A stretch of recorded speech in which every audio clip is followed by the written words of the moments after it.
اعوذ باللہ من الشیطان الرجیم بسم اللہ الرحمن الرحیم وبہ نستعین اسم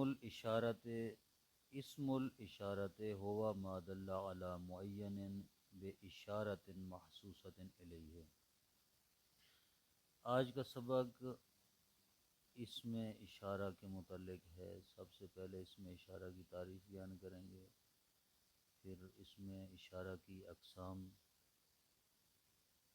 اور کون کون سے اسماء اشارہ ایسے ہیں جو مختص ہیں مکان کے ساتھ۔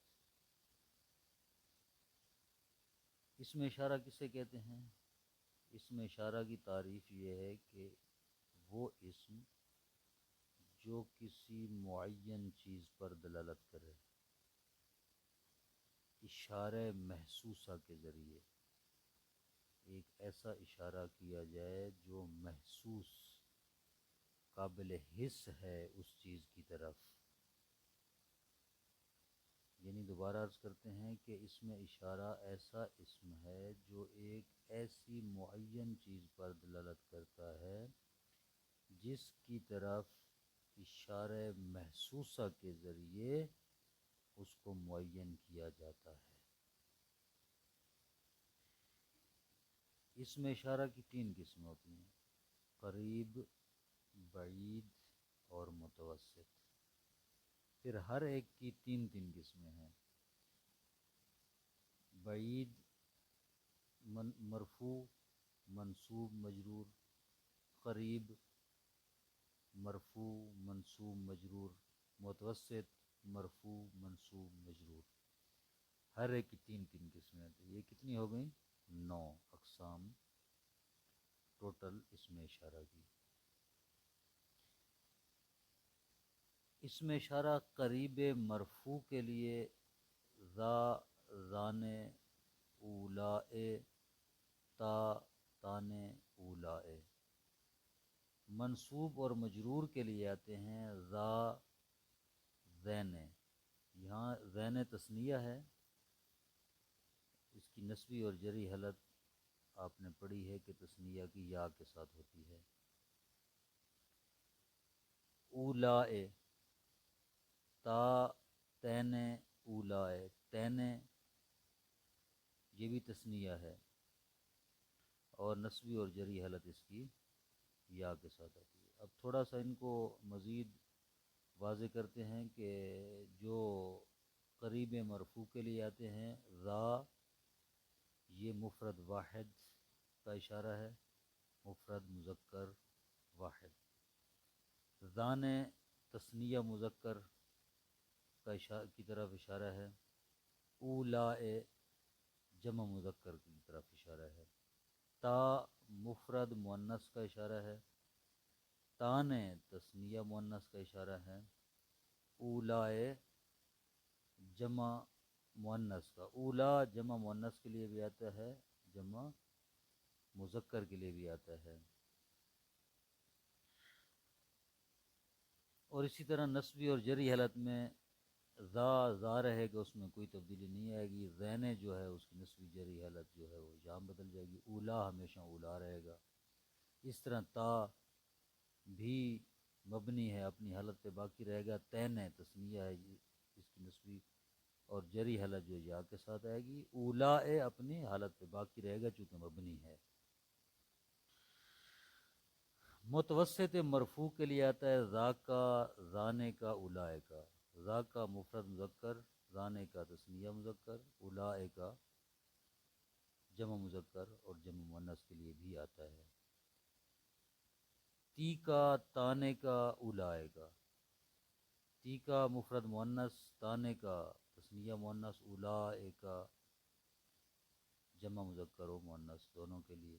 یہ رفعی حالت ہے۔ نسبی اور جری حالت میں ذا کا اپنی حالت پہ باقی رہے گا، ذینے کا تبدیل ہوگا، چونکہ پیچھے عرض ہو چکا ہے کہ تثنیہ کی نسبی اور جری حالت یا کے ساتھ ہوتی ہے، لہذا الف یا میں بدل جائے گا ذینے کا۔ اسی طرح تی کا اپنی حالت باقی رہے گا لیکن تینے کا، تانے کا یہاں پر تینے کا ہو جائے گا، الف یا میں بدلے گی۔ بعید مرفوع کے لیے ذالے کا، زانے کا، اولائے کا اسی ترتیب کے ساتھ مفرد مذکر، مفرد تثنیہ مذکر، جمع مذکر. تل کا، تانے کا، اولائے کا مفرد مؤنث، تثنیہ مؤنث، جمع مؤنث. اور اولالے کا جو ہے یہ جمع مؤنث اور جمع مذکر دونوں کے لیے آتا ہے. بعید، اشارہ بعید کی نسبی اور جری علی زانے کا، زینے کا اسی طرح جو ہے اس کا تثنیہ بھی تثنیہ میں الف یام بدل جائے گا نسب جری حالت میں. اولالے کا، تل کا، تینے کا، اولالے کا بھی اسی طرح ہے. اس میں کوئی خاص مشکل بات نہیں تھی. فوائد: یجوز ان یشارہ الی المؤنثۃ من القریب، جائز ہے کہ مؤنث سے قریب کی طرف اشارہ کیا جائے گا ذی، تہ، تی اور تہ کے ذریعے. ذی، ذہ، تی، تہ، یہ جو چار الفاظ ہیں اس میں اشارہ ہیں، یہ مؤنث، مفرد مؤنث قریب کے لیے استعمال ہوتے ہیں. وللجمع المؤنث البعد، جمع المؤنث المتوسط البعد، جمع متوسط کے لیے اولا لے کا آتا ہے. متوسط بعید، زیادہ بعید نہیں، متوسط بعید جو ہے اس کے لیے اولا لے کا آتا ہے.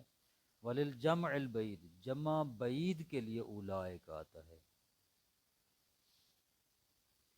اولائک لا یشار بہ الا الی العقلاء، اولائک کے ذریعے صرف اور صرف عقلاء کی طرف اشارہ کیا جاتا ہے، یعنی یہ عقلاء کے لیے استعمال ہوتا ہے.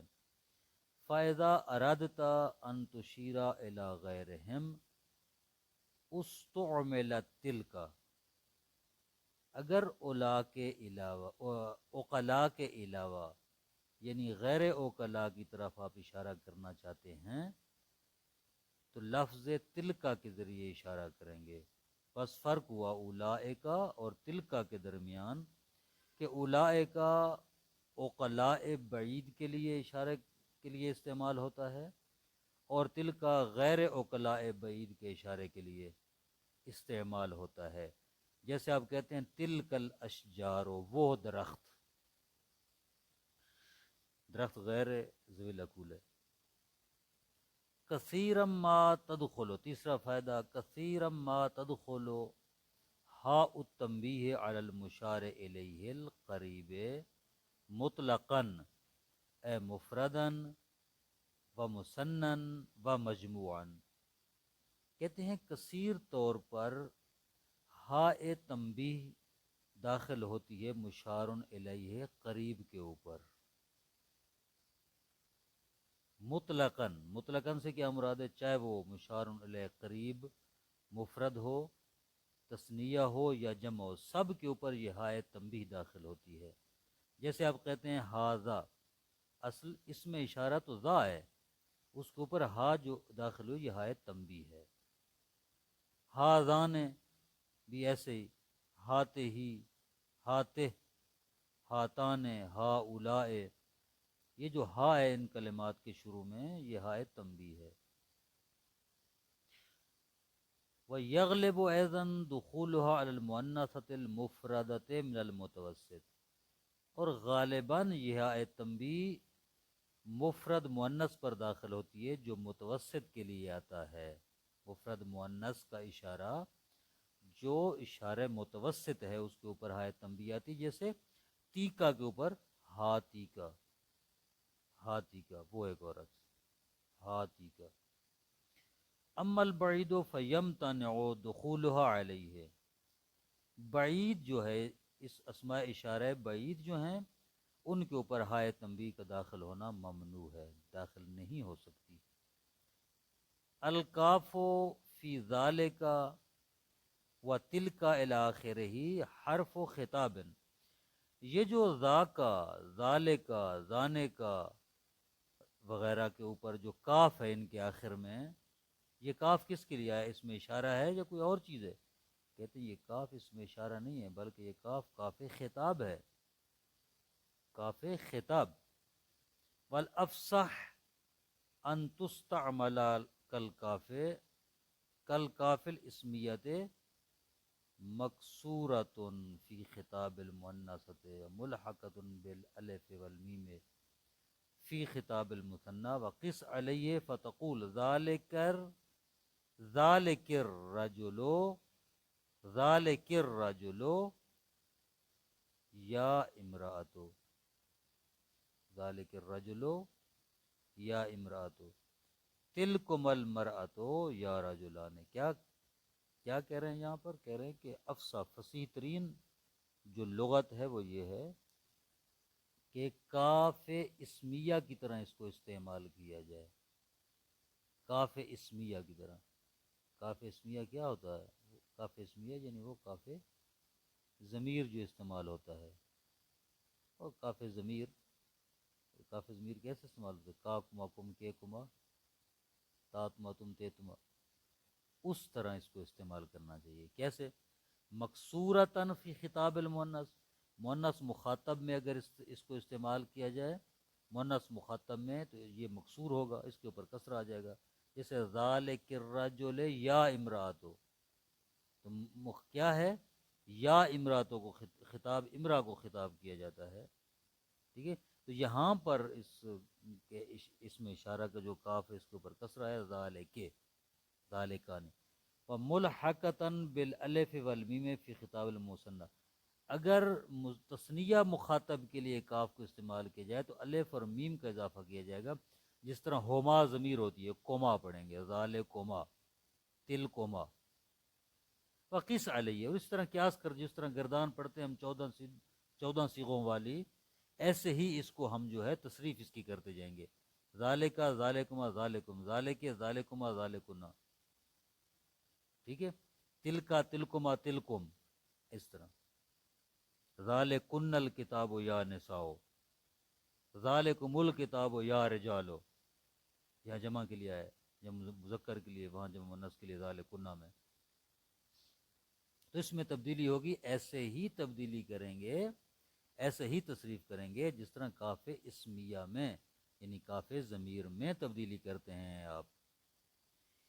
ان اسماء الاشارۃ المختصۃ بالمکان اربعۃ، وہ اسماء اشارہ جو مکان کے لیے مختص ہیں وہ 4 ہیں۔